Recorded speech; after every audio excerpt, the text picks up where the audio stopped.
Hello friend, आप सभी का स्वागत है आज के इस वीडियो में। आज के इस वीडियो में बिहार स्टेट एग्जाम 2025 के पेपर की एनालिसिस करने वाले हैं।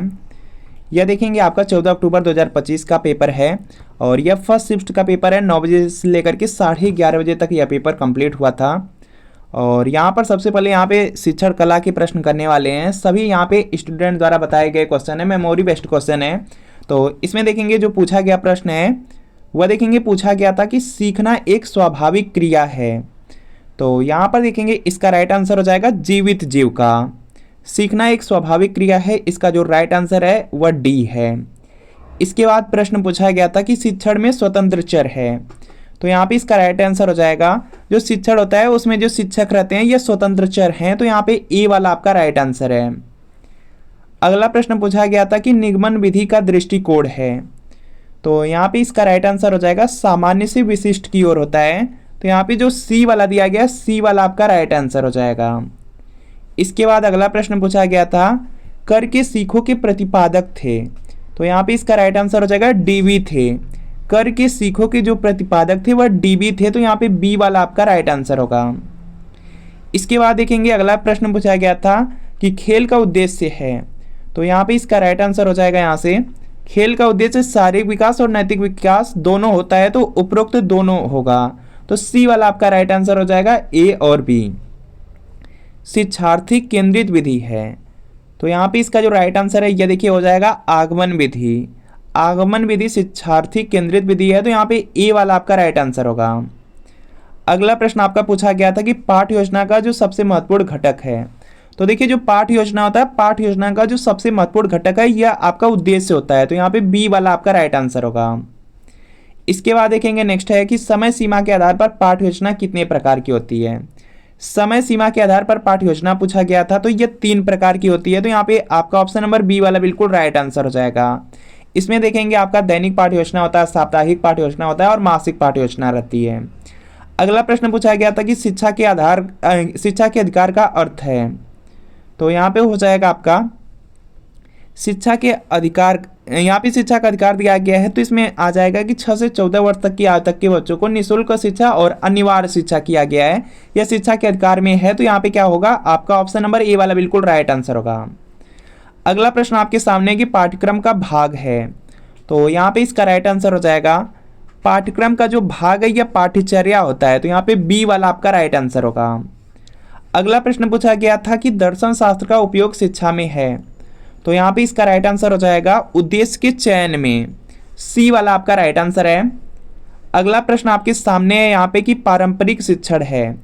तो यहाँ पे इसका राइट आंसर हो जाएगा निगमन हो जाएगा। ऑप्शन नंबर ए वाला बिल्कुल राइट आंसर होगा। अगला प्रश्न आपके सामने कि एक अधिक संख्या वाली कक्षा में सबसे उपयोगी विधि है। तो यहाँ पे हो जाएगा आपका व्याख्यान विधि हो जाएगा।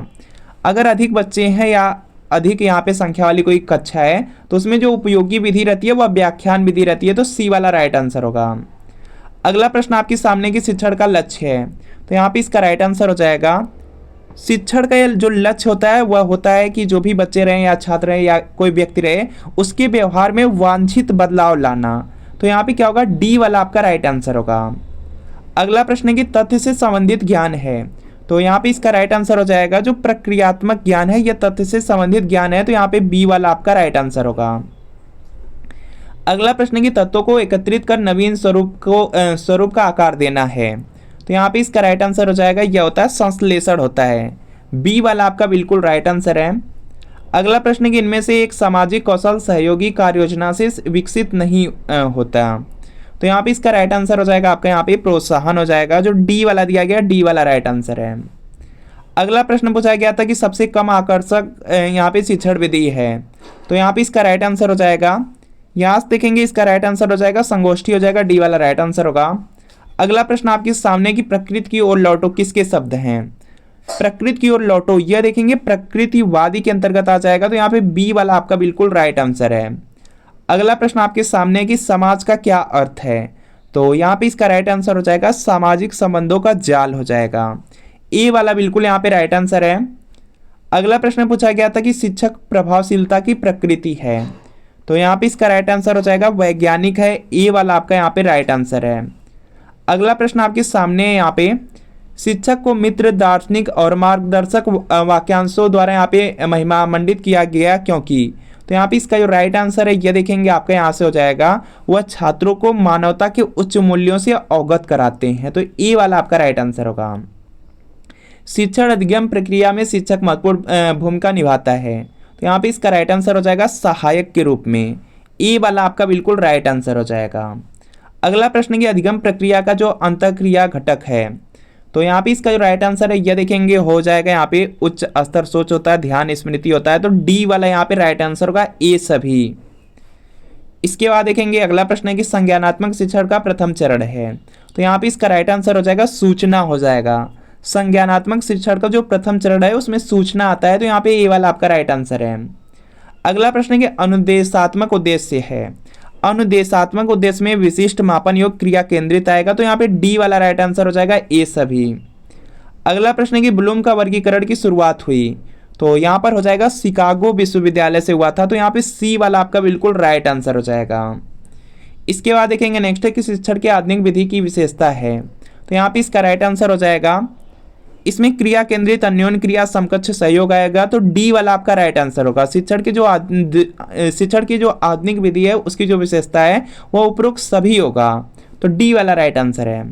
अगला प्रश्न है आगमन विधि प्रोत्साहित करता है। तो यहाँ पे इसका राइट आंसर हो जाएगा, जो आगमन विधि है वह देखेंगे छात्र भागीदारी, रुचि और करके सीखो को प्रोत्साहित करती है।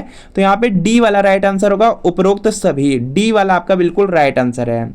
इसके बाद देखेंगे नेक्स्ट है कि शिक्षार्थी निष्क्रिय रहते हैं। तो यहाँ पे इसका राइट आंसर हो जाएगा, जो शिक्षार्थी होते हैं जब आपकी व्याख्यान विधि होती है उसमें बिल्कुल निष्क्रिय रहते हैं, उसमें यहाँ पे सिर्फ शिक्षक ही बात करते हैं। तो ये क्या होगा, सी वाला आपका राइट आंसर होगा। तो आज के जो भी यहाँ पे शिक्षण कला के प्रश्न है वह आपको करा दिए गए। नेक्स्ट शिफ्ट का अगर क्वेश्चन आपको करना है तो चैनल को सब्सक्राइब कर लीजिएगा। इस चैनल से हर शिफ्ट का जो पेपर है उसकी एनालिसिस आपको कराई जाएंगी। अपने शिफ्ट का आप पेपर मिला पाएंगे। बाकी अगर आपकी शिफ्ट आगे की होगी